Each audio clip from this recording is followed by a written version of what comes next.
How to check push notifications on iPhone. To get started, first of all go ahead and open up the Settings application on your phone.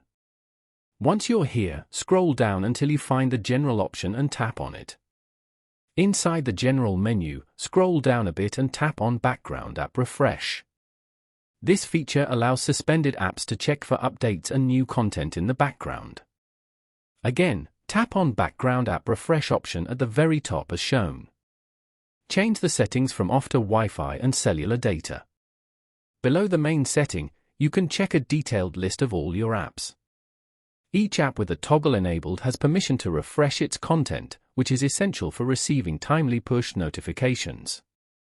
Following these steps, you can easily check push notifications on an iPhone. Thank you for watching. Please leave a like if this tutorial helped you, or leave a comment below if you have any questions related to the video.